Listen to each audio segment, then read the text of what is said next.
ठीक है। आज हमने शुरुआत की, मैं नहीं कहता आपको सबको समझ में आया होगा, शायद नहीं आया होगा, लेकिन मैं एक चीज़ ज़रूर बोलूँगा आप सबसे, don't have any fear when it comes to learning. आप बोलना सीखिए। आप बनना क्या चाहते हैं? चपरासी? या कोई चपरासी बनने तो नहीं बैठे? बैठे हो? तुम बैठे हो? आप लोग बैठे हो? नहीं ना? मुझे नहीं लगता यहाँ पे किसी का सपना होगा चपरासी बनने का। मैं नहीं कह रहा चपरासी नौकरी बुरी होती है, लेकिन बनना तो ऑफिसर चाहते हो ना, तो सर हैव सम क्वालिटीज़। बोलना तो सीखो कम से कम, गलत ही बोलोगे ना, क्या ही फर्क पड़ता है भाई। देखो दो तरीके के लोग होंगे तुम्हारे बगल में, एक हो सकता है तुम्हारा दोस्त हो और एक अननोन होगा। जो अननोन है उससे तुम्हें फ़र्क पड़ना नहीं चाहिए, क्योंकि तुम उसे जानते नहीं, वो तुम्हें जानता नहीं, तो तुम्हें क्या ही फ़र्क पड़ रहा है। और तुम भी तो कहते हो ना मुझे क्या फ़र्क पड़ता है। और जो तुम्हारा दोस्त है तो वो तो वैसे तुमको इज्जत नहीं देता, देता है? नहीं देता है। तो तुम्हें डर किस चीज़ का है? सोचो, किसी दोस्त ने तुमको आज तक इज्जत दी, तो डिजर्व ही नहीं करते, वो भी नहीं डिजर्व करता। तो आपको ये डर नहीं बैठाता। आप गलत बोलो, लेकिन बोलना सीखो। आवाज़ लाउड रखो। मैं बिना माइक के भी बोलूँगा, मेरी आवाज़ सुनाई दे रही है, थोड़ी धीमी हो सकती है हॉल की वजह से, लेकिन सुनाई देनी चाहिए। आपकी आवाज़ लाउड होनी चाहिए। गलत बोलना भी सीख लो ना। ठीक है, गलत बोलेंगे, कौन सा मार्क्स मिल रहा है? असली एग्जाम में फेल होने से अच्छा यहाँ रोज़ फेल हो लो। बात समझ आई? तो आज हमने जो सीखा है मैं तो उसको रिकैपिचुलेट करता हूँ, उसके बाद आगे की बातें कुछ और समझाता हूँ। तो देखो भाई, हमने ये सीखा सबसे पहले कि रीडिंग कॉम्प्रिहेंशन एग्जाम में क्यों पूछते हैं, है ना। तो हमने ये जाना कि भाई हमारा एग्ज़ाम होता है, हमारी एप्टीट्यूड को चेक करने के लिए रीडिंग कॉम्प्रिहेंशन पूछा जाता है। फिर पूछा रीडिंग कॉम्प्रिहेंशन होता क्या है, तो समझा एक पैसेज होगा, अनसीन होगा, कुछ टॉपिक्स होंगे उसके अलग अलग वैरी कर सकते हैं, उन टॉपिक्स के बेस पे आपके सामने पैसेज होगा। ओके, रीडिंग कॉम्प्रिहेंशन ये हो गया। अब बात करते हैं रीडिंग कॉम्प्रिहेंशन को हमने पढ़ा कैसे। तो हमने रीडिंग पे काम किया, थोड़ा काम किया। अच्छा, थोड़ा सा कॉन्फिडेंस महसूस हो रहा है? थोड़ा बहुत महसूस हो रहा है? मैं कम से कम हाँ ना तो कर दो, मुझे सीखना ही चाहिए। हाँ ठीक है, तो अब अपकमिंग क्लासेस के हिसाब से आप बहुत ज़्यादा स्ट्रॉन्ग हो जाओगे, डोंट वरी। अब देखिए, अगर आपको पहली क्लास में थोड़ा कॉन्फिडेंस महसूस हो रहा है, तो सर आगे वाली क्लास में विश्वास मानिए, अगर मुझे 10 क्लास मिल गई ना, तो तुम यूपीएससी का जो सीसैट होता है या किसी भी एग्जाम में, मैं बैंक एसएससी की तो बात नहीं करता, लेकिन अगर मेरी 10 से 12 क्लासेस भी होती हैं, तो आप स्टेट लेवल पे और पीएससी लेवल पे किसी भी एग्जाम में बैठ जाना, अगर 50 नंबर का पेपर आता है 30+ करके आओगे 10 क्लास के बाद, क्योंकि मैं रूल से पढ़ाता नहीं हूँ। मैं जो पढ़ाऊँगा वो आपको तरीके अलग धीरे धीरे क्लास में समझ आएंगे। अब मैं बात करता है रीडिंग कॉम्प्रिहेंशन के लिए तो क्या चीज़ें हैं जो रेगुलर करनी चाहिए।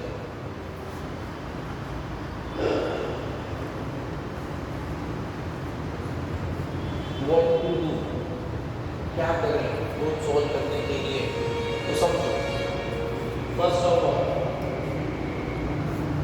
Read read read repeat. Be a good reader, very good reader. अब पढ़ने की आदत करिए। और क्या पढ़ें? कुछ भी।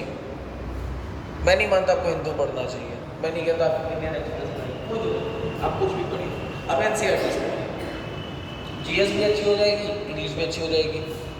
और 6, 7, 8 स्टैंडर्ड की बुक्स है, इतना तो दिमाग सबके पास है भाई, ग्रेजुएट हो गए तो इतनी इंग्लिश तो समझी जा सकती है। तो रीड करिए और कुछ भी करिए, है ना। टू टेस्ट, आपको बॉलीवुड के बारे में पढ़ना है और बॉलीवुड के बारे में पढ़िए, आपको हॉलीवुड के बारे में पढ़ना है, बॉलीवुड के बारे में पढ़िए। आप पढ़ना चाहते हैं फैशन के बारे में, फैशन के बारे में पढ़िए। आप टीवी शोज़ के बारे में पढ़िए। आपका जो चीज़ में मन लगता है आप पढ़िए, आप इंग्लिश में पढ़िए। Is it understood? अगर आप मीडियम ही चेंज कर रहे हैं तो स्ट्रैटेजी कुछ और होगी। मैं मान के चलूँ उनमें से मैक्सिमम लोगों का मीडियम हिंदी होगा, है ना। तो अगर आप मीडियम इंग्लिश, अगर आपका इंग्लिश मीडियम हो रहा है तो स्ट्रैटेजी कुछ और हो सकती है। लेकिन अभी मैं बता दें सी सेट है, मैं सी सेट के हिसाब से चीज़ें बता रहा हूँ। तो आपको रीड करना है और क्या रीड करना है, जो भी मन करता है। मैं नहीं मानता कि एक स्टूडेंट को हिंदू पढ़ना चाहिए। क्यों? लोग कहते हैं, मेरा पूरी बात समझना फिर बात करते हैं, ठीक है।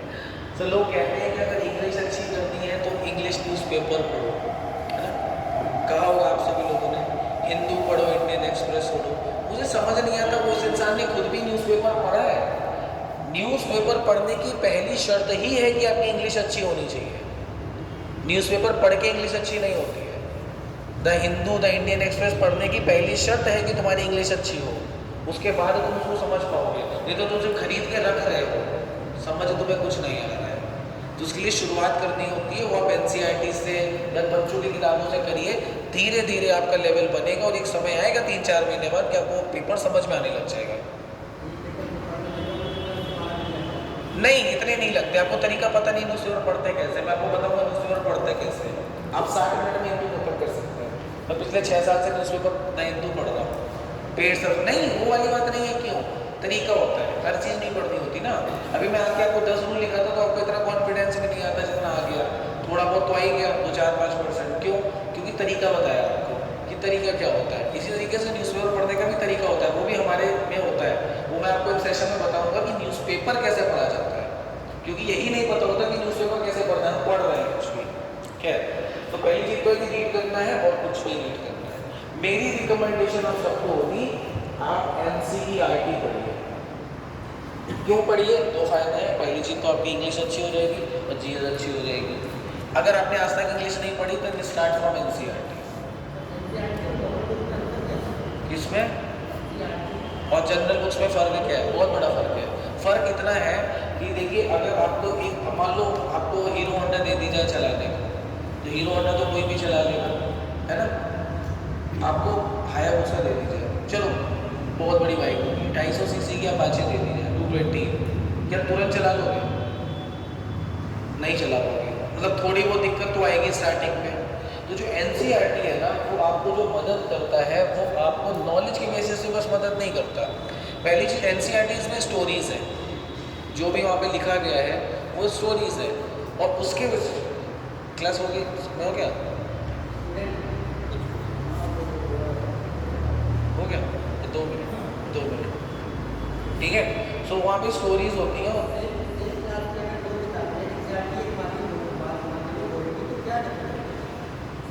कंटेंट और लैंग्वेज बस, लेकिन वो फर्क NCERT में बेटर कंटेंट मिलेगा, ऑथेंटिसिटी मिलेगी, उसके अलावा लैंग्वेज पे काफ़ी अगली क्लास में डिस्कस करके टाइम हो गया है, वो मैं थोड़ा डिटेल में स्टार्टिंग में बता दूँगा। अभी के लिए याद रख लो भाई, रीड करने की आदत डालो और रीड कहाँ से करो? NCERT से, ठीक है। दूसरा क्या है? वैरायटी ऑफ टेक्स्ट पढ़ो। मतलब ऐसा नहीं कि आपको एक ही तरीके की चीज़ें पसंद है, आप वैसा ही पढ़ रहे हो। कि आपको पॉलिटी पसंद है, पॉलिटी पढ़ रहे हो, ज्योग्राफी पसंद है, ज्योग्राफी पढ़ रहे हो, इकोनॉमिक्स पढ़ रहे हो। वैरायटी ऑफ टेक्स्ट पढ़ो। जो वैरायटी ऑफ टेक्स्ट पढ़ोगे, वैरायटी ऑफ इन्फॉर्मेशन आएगी, वैरायटी ऑफ इन्फॉर्मेशन आएगी तो आप ईजिली क्रैक डाउन कर पाओगे चीज़ों को। Is it understood? तो इन 2 चीज़ों पे आप कमांड करिए। इसके अलावा लास्ट चीज़ जो बोलूँगा अभी के लिए, आज के लिए, जब भी पढ़ना use your thumb, use your thumb और फिंगर। कुछ भी मोबाइल में पढ़ रहे हो तो थंब, और वैसे पढ़ रहे हो तो फिंगर। मतलब जब भी पढ़ो ना तो हमेशा ऐसे पढ़ो, उंगली रख के पढ़ो। मैं बताता हूँ क्यों। देखो, मैं जहाँ हाथ रखूँगा ना तुम्हारी नजर वहीं जाएगी। अब तुम एक्टिंग करोगे, मैं बात नहीं करता, लेकिन जाएगी।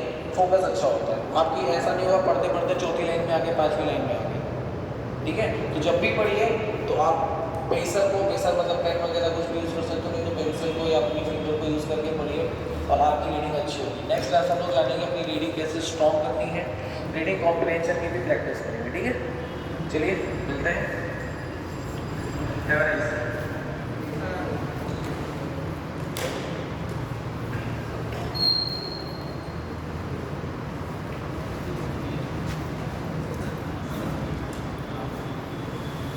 ये हमारे बीच के देश हैं।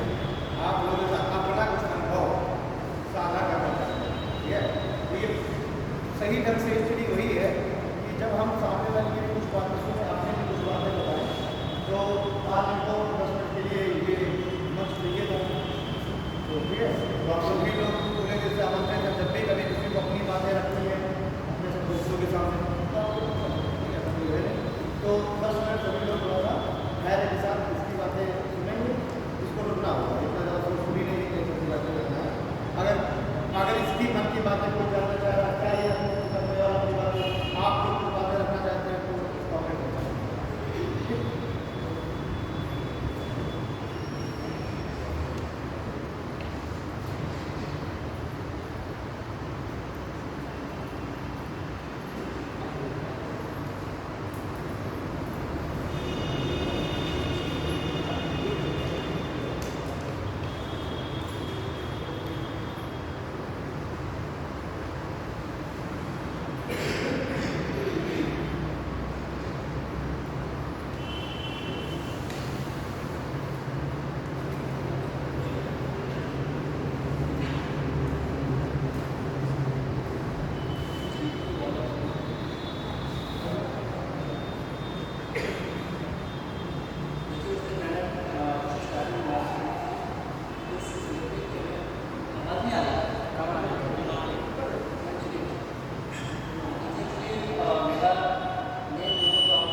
कि आप ज़्यादा टाइम करते हो, ज़्यादा टाइम देते हो। यूपीएससी प्रिपरेशन के लिए ये सारे लोग ऐसे भी आते हैं कि बहुत कम समय में फर्स्ट अटेम्प्ट पे क्वालिफाई करके जाते हैं। जरूरी होता है कि हम समझें कि आखिर उनके स्टडी में ऐसा क्या था कि वो बहुत कम समय में इस एग्जाम क्वालिफाई करके गए। मैं भी अपने बांदा के ऑनरेबल एसडीएम से सर 2018 के IAS ऑफिसर से मिलने पहुंचा था, लेकिन उनसे इसी सिलसिले में मुझे बात करनी थी। फिर मुझे उनसे एक चीज़ जाननी पड़ती, अपनी स्टडी से चेक ज़्यादा करवानी थी कि मैं जिस केस में काम कर रहा हूँ इसमें पहले फॉर्म लेने की जरूरत है कैसे। उन्होंने मेरी स्टडी को एक ब्रिलियंट स्टडी कहा, इसका मतलब ये नहीं कि आप बहुत फोकस से सुने कि मेहनत कर रहा हूँ। देखिए मेन बात है कि डाटा पास करना है, तो कुछ मेन बातें कर रहा हूँ। जैसे हमें अपनी प्रिपरेशन स्टार्ट करनी है तो सबसे पहले तीन चीज़ों पर ध्यान दें। हमें सबसे पहले ध्यान देना चाहिए कि मैं काम करता हूँ, मैं बात कर रहा हूँ कि मैंने 2022 में अपना एग्जाम देना चाहता हूँ, लेकिन 2021 में देना है वो पता है नहीं है। ठीक है, जो 2022 में एग्जाम देना चाहते हैं उनके लिए बहुत समय है, और अगर तैयार करें तो बहुत अच्छी से चीज़ें तैयार हो जाएगी। तब तैयार करें कैसे, उसके लिए सबसे पहले जरूरी होता है कि हम अपनी अंडरस्टैंडिंग को डेवलप करें, क्योंकि दो तरह का साइंस होता है। किसी का प्रेजेंस ऑफ माइंड का लेवल इतना हाई नहीं होता है, किसी का मिडिल पॉइंट ऑफ व्यू है जो कमजोर नहीं है या जिनका माध्यम है प्रेजेंस ऑफ माइंड का लेवल उनको डेवलप करने की क्षमता है। कई बार यहाँ पे स्टूडेंट को अच्छा ये बताइए यहाँ पे होती है ऐसी यूपीसीएस का प्रॉपर स्टूडेंट है या अदर कंडीशन नहीं देते, अदर कंडीशन ज़्यादा तो देख रहे होंगे कि अब इधर मिली उसके बाद आए समय मैं यहाँ पे खड़ा होकर आपसे बात शेयर कर रहा हूँ जो सचमुच के काम कर चुके हैं कि हमें ये चीज़ करना है, ये चीज़ करना है, तो कैसे नहीं जा सकते, उसको अचीव कैसे करें। भाई प्रिपरेशन मस्ट होती है, उसके लिए जैसे मैं इसको 6वीं शताब्दी शब्द करा, तो जरूरी ये है कि जो कंटेंट हम कर रहे हैं उसके प्रति हमारी समझ कितनी विकसित हुई है। अभी मैं बात हो रही थी बहन से, उसे मैंने कहा कि आपको टॉपिक करने के साथ साथ रिवीजन और नोट्स मेकिंग करनी चाहिए, तो उन्होंने कहा कि अभी से नोट्स मेकिंग करना है, हमें एग्जाम 2022 में। देखिए मुझे लगता है कि हमें जो भी आज पढ़ रहे हैं एक व्यापक ज्ञान है उसका आज वो जुड़ाना चाहिए। ऐसा नहीं कि हमने बड़ा देख लिया अभी तो बहुत टाइम पड़ा है सुना लें, अगर ऐसा करते हैं तो निश्चित तौर पर आज का दिन खराब है। मतलब हमें अपने पूरे डे इस टाइम को लगभग 3 पार्ट में डिवाइड कर देना है। रीडिंग, रिवीजन, नोट्स मेकिंग, जितना आप कर रहे हैं उसी का रिवीजन करना है, उसी के नोट्स मेकिंग। बल्कि रीडिंग में सबसे मस्त बात यह है कि चीज़ों को करंट से रिलेट करके पढ़ना है। इंडियन पॉलिटी के अंदर हम लोग पढ़ रहे हैं supreme court, judiciary system of India. Supreme court से अगर क्वेश्चन पूछेगा ये कभी नहीं पूछेगा कि इस विषय में कहा है न्यायालय होगा, कभी नहीं पूछेगा। पूछेगा ये कि अभी पॉलिटी से एविडेंस आया सुप्रीम कोर्ट के साथ क्यों लाया, क्या आस्पेक्ट लाया, तभी आपको समझ कैसे भाई मैं उद्देश्य आपको निगेटिव करना थोड़ी ना है। आपने मुझे अच्छे से सुना, आपको लगा तो सकते हैं अब आगे कैसे इंटेलिजेंस को कैसे कवर करें। देखिए वो सब कुछ जाता है अलग ध्यान में करने में, हमें वो समझ डेवलप करनी है, ना कि उसके लिए घबराना है कि ध्यान से नहीं होता है। अखिलेश को आप आगे समझ सकते हैं, लेकिन मैं जिस लेवल पे जाकर क्वेश्चन करता हूँ कभी कभी डाउट में आता हूँ, कई अभी तरह से बातें फील होती हैं कि ये पूछना सकता है, लेकिन सर मैंने पे अंडरस्टैंडिंग और पूछा था केस में कि ऐसा किस बेसिस पे कहा गया होगा, उसकी तुमने क्यों कह दिया होगा कि भाई उन्होंने रखवा दिया, तो सर ने कहा कि 5 वर्ष बता देना है। मैंने कहा सर पढ़े तो मुझे पता चलेगा understanding of civil servant, civil servant करने के बाद अंडरस्टैंडिंग कैपेसिटी मुझे वो चेक करना चाहिए जो इस केस पे अपनी प्रिपरेशन को करते हैं ना, निश्चित तौर पर क्वेश्चन करते नहीं पाएंगे। अब आते हैं मेन बात पे 2022 के लिए कैसे करें। 2022 के लिए हम पहले सिलेबस देखें, सिलेबस को वेरी इम्पोर्टेंट, एवरेज और लेवल, मतलब उसको निगलेक्ट कैसे टॉपिक को डिवाइड करें। फिर एक बार काउंट कर लें कि वेरी इंपॉर्टेंट कितने टॉपिक हैं, इंपॉर्टेंट कितने हैं, एवरेज कितने, ऐसे ये नहीं कैसे इस पर आपको सिलेबस ये पता चलेगा कि कौन टॉपिक इम्पॉर्टेंट है कौन सा नहीं। खैर इस पर मेरा एक ब्लॉग है, मैंने सिर्फ आपको के लिए बनाया है द वेयर बीएससी सीएससी विद इंग्लिश, उसका यूज़ करना अगर चाहे तो आप ये सारी चीज़ें होंगी कि भाई इम्पॉर्टेंट कैसे या अगर टॉपिक काम कर लेंगे तो आपके पास एक वो हो जाएगा स्टैटिक्स, हमको इतने टाइम में इतने टॉपिक कवर करना है और डेली अगर हम कोशिश की टॉपिक भी अच्छे से अंडरस्टैंडिंग के साथ कवर करते हुए चले ना आराम से प्रिपरेशन करें, उसके लिए ज़्यादा हैवी होने की जरूरत नहीं। दूसरी बात, अब जो टॉपिक को कब माने को कवर करना, जब हम जिस टॉपिक को कवर कर रहे हैं वो टॉपिक हम जल्दी से पेपर में देखें, वैसे कोई लेट करके क्वेश्चन कर पाते नहीं कर पाते, अगर वो क्वेश्चन कर पाते तो माने करना ठीक है हमारा उस लेवल क्वेश्चन अगर हम कवर कर पाते तो माने वो टॉपिक कवर। अच्छा दूसरी बात ये है जो सपोज मैंने देखा है एक टॉपिक मस्ट है इंडिया के अंदर प्लेस के लिए 6 BC हिस्ट्री ऑफ इंडिया 6वीं शताब्दी से शुरू का होता है, वहाँ से क्वेश्चन पूछे गए हैं, आसान पूछे जाते हैं, आप लोग दे रहे हैं हम देखो वहाँ से क्वेश्चन भी मिलेगा। 2013 की बात करते हैं किया कि मुझे ऐसा मेन चीज़ जब हम 6 BC का पढ़ते हैं वहाँ से मेन अंडरस्टैंडिंग डेवलप करेंगे भाई ये उस टाइम पे भारत की सामाजिक इतिहास कैसा था, राजनीतिक इतिहास कैसा था, आर्थिक इतिहास कैसा था, मेन उसका कंटेंट नहीं याद हो रहा ना होने दीजिए। काफ़ी बच्चों को जो टाइम पढ़ते हैं फिर हम चीज़ें तैयार होते तो भूल जाते हैं, अरे भूलना भी एक स्वभाव है मस्तिष्क का, भूलने में चीज़ें तो भूल जाना, भूलने वाली चीज़ कैसे पूछेगी दिमाग के लिए कोई जब अच्छे नहीं याद कर रहा था कभी नहीं होगी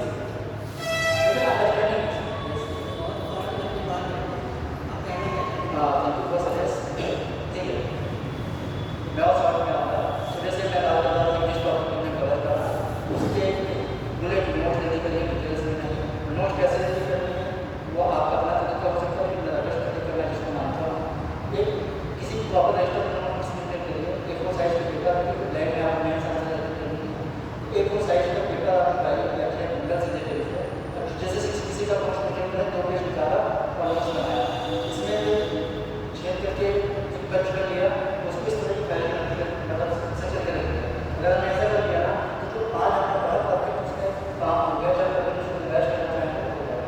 इस तरह से आप अपनी शुरुआत में केवल